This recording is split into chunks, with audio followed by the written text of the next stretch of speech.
This is Defense at Sea. At the Mkunguni Jetty, the epicenter of all Kenyan Navy deployments, is where our routine voyage begins, guided by the Kenyan Navy crew. We make our way on board. A piper blows his pipe. This is a salute indicating that we are on board in the company of a senior officer. With us today on this voyage is the Kenyan Navy Fleet Commander Brigadier Sankale Kiswa. We are headed for an offshore patrol within Kenya's territorial waters. At the bridge, where the warship is steered, is a perfect place for one to find a good example of teamwork. Major Hariri Mwagandi, the first female commander of a Kenyan Navy warship, is a woman at the helm. She issues a series of commands to each officer as they play their part in launching the 1,515 tons of warship. As is the Navy tradition, when a vessel like this moves through the Mombasa Channel, soldiers on board move to the right side of the ship to salute the Navy commander whom we have left on land. A few minutes later, they move to the left side and the same honor is accorded towards the city of Mombasa. It used to be the Mombasa Mayor's salute back then. The Navy has kept the tradition long after the municipality structure was abandoned. At the bridge, as I command the ship, ensuring it is my responsibility to ensure that the ship is safe, but I have a navigating officer who is responsible to advise on the best route to follow and the best way to avoid navigational hazards. I also have a coxswain at the bridge. I give conning orders to the coxswain and he executes them as part of what I give. Then I have my second in command also at the bridge, whose main role is to mainly ensure that as we are at the bridge, the forecastle, which is the forepart of the ship, and the quarterdeck and all other safety procedures on board are being observed. This vessel is equipped with complex combat system, ideal for protecting it from naval, aerial and submarine attacks. Jasiri, like any other Kenyan Navy warship, is fitted with a sonar system that detects all movements underwater up to 100 kilometers away. It is also fitted with a 360 degrees radar that can detect objects as small as a golf ball from the same radius. Also on the routine voyage on board the Kenyan Navy warship Shujaa is the sister vessel's commanding officer, Major Gilbert Mbogo. The vessel is used to sea lift our sister services, especially the Army, to the various FOBs, various places they are located along the coast. She is also used, due to her sensors and also due to her weapons, she is used to conduct a shore bombardment and offer or deliver naval gunfire support. The two commanders explain how boats on board are rotated to ensure the vessels are at all times ready for combat. We have something called watch and station bill, and we have various watches on board that every soldier normally do his or her watch at intervals of around 4 hours. You take a rest, 4 hours, you take a rest. So at any particular time, the ship is covered 24/7. Several clicks offshore, which is military lingo for kilometers, we are now in a safe military activity zone, but this is within Kenya's territorial waters that extend 22 kilometers in the Indian Ocean. From north, west, east and south, all I can see is water. To the normal civilian that I am, perhaps I'm stranded and lost. But to the Navy officers who carry out these operations on a daily basis, they know exactly where we are. And this is how they safeguard our territorial waters. And it is here that the fire simulation is conducted. The soldiers who are trained on board, with the experience, they are able to identify a hostile target. Anytime a hostile target is within reach, we close up our action station, we man our guns, we neutralize that target and automatically we have to sink it. The team simulates a response to naval attack from an enemy ship. With gunships at all corners of this 84.5 meter long vessel, officers manning the rifles swing to action. This is the amount of firepower that will be meted out on the enemy. As an offshore patrol vessel, is equipped with weapons and guns that are capable of providing naval gunfire support to our troops on land. We can also do shore bombardment. We can also conduct anti-air operations. The engine-powered guns have an effective range of up to 5 kilometers. These 12mm caliber guns fire up to 6 kilometers. The close-in weapon system, a 30mm gun, fires up to 6 kilometers as well, with the capability of destroying missiles launched towards Jasiri.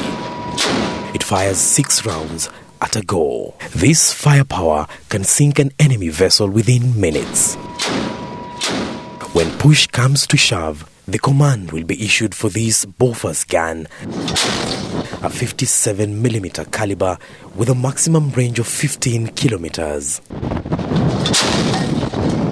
Report at the scene of fire. Attack party report at the scene of fire. Mess! Fire! Fire! Fire! Fire! Incinerating mess! While in the shooting melee, just in case it is asymmetrical warfare, where Jasiri takes a hit, a fire could break out on board. Soldiers on board know exactly where to be and what to do. Then the crew must be able to contain that fire. In that process, then the crew should be able to know who does what in that situation, considering it won't be in a peacetime condition.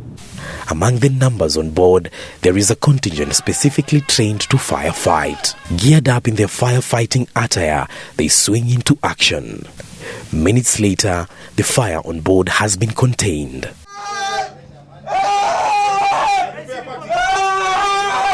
On board this massive fighter, there are medics to attend to any injury that may arise, whether from combat or any type of accident on board.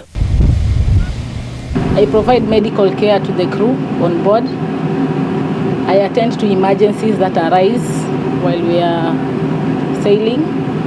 And I'm in charge of the hygiene and sanitation of the members of the crews.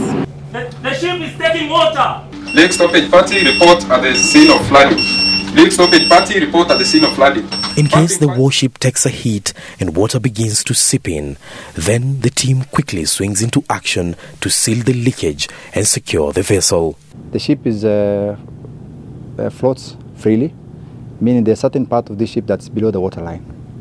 So if anybody manages to attack you, then that person interferes with the integrity of the ship, and as such, you'll be forced to learn on how to contain the amount of water that the ship takes in.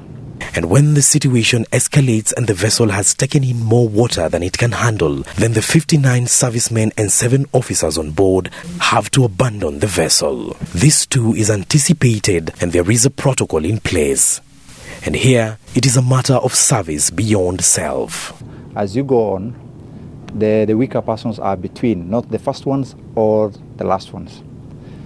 Now, in the worst case scenario, each and every life raft has a team. So when the team wants to disembark, the commanding officer is the last person to disembark from the ship. That might explain why in so many instances of ship attack, both in the UK and the USS, you will end up seeing the captains becoming part of the casualty, probably taken in by the ship as it goes down with them. There is evacuation gear, bright red in color for ease of visibility. It keeps the soldiers warm in addition to giving them buoyancy so as to stay afloat until help arrives. Located deep in the bowels of the ship is the engine room. It should continue to function even when the ship is on fire. This is the commanding center of the vessel. With a replica of controls similar to what you find at the bridge, the engineers can literally steer the ship from this location. They are the first on board before any mission to power the engine before handing over the controls to the commander at the bridge. There too, they monitor the movement and are the last to leave after a mission is complete. Heart of the ship. Every system, every machinery that you have seen during your trips in the ship is controlled from here. The main engines are controlled from here. They are in the docket of the engineering technician. The chief electrical engineer operates from this, working with all these consoles here. The guns that you saw firing, they draw their power from this room. The monitors that you saw working in the bridge, they all draw their power from here. So I can shut down the ship from here. So basically, this is the heart of the ship. In case a merchant vessel is spotted and contacted by the Navy, the crew have to be searched in case they haven't identified themselves properly. This is mostly done by the deployment of Kenyan Navy boat unit. This is a smaller, faster unit. They conduct searches. The simulation that follows here is how they enter a merchant ship. In a combat formation, they hook their vessel and move in. They tactically move and get through to the bridge, where the crew has to identify themselves. Today, they are well documented. Tanzania, Seychelles, and Uganda. The soldiers tactically move back and communicate to base that all is clear. So whenever there is a vessel that we either suspect or there is information or intelligence, or if we sight a vessel using our state-of-the-art sensors and radars and equipments, both on board and ashore, and we either note a vessel or we locate a contact, which basically is a vessel, that we are not sure, we suspect, or there is a suspicion that they might be conducting illegal activities within our territorial waters, we can use the boats to intercept, to board this, to search, and to seizure. As you remember, in 2014, we had the MV Al Nur, and 2015, the Baby Iris yacht that we suspected to have been carrying narcotic drugs. And through some thorough search, we were able to establish that this was the case. These people were taken to court and the two vessels were destroyed. Combat is not the only function on board the Kenyan Navy warships. One of the other very important departments is the kitchen, where meals are prepared around the clock. Hakuna vitu tutaendelea na vita kama askari chakula. Mimi ndio naangaliwa. Hii vitu tunaenda paka unazoea inakuwa sido. Unajua sido ni bahari, hakuna bahari yote itakutingiza. Wewe unangangana hapa. Unajua askari akipita hapa aone email gari imefungwa. Unajua askari atafikiria vibaya sana. Lazima uende akikuona kuna morale anapata ndio aendelee pale exercise yake aendelee akiwa sawa. On board there are dining areas. This is the officers' mess, where they come to relax in times of routine patrols. Night falls when we are at sea, and the voyage back to land is mostly radar-driven. Major Mogandi takes back the controls, and we begin to see the lights of Mombasa City.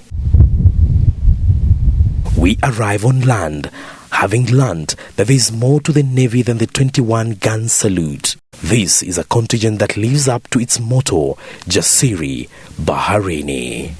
Hassan Mugambi, Citizen TV.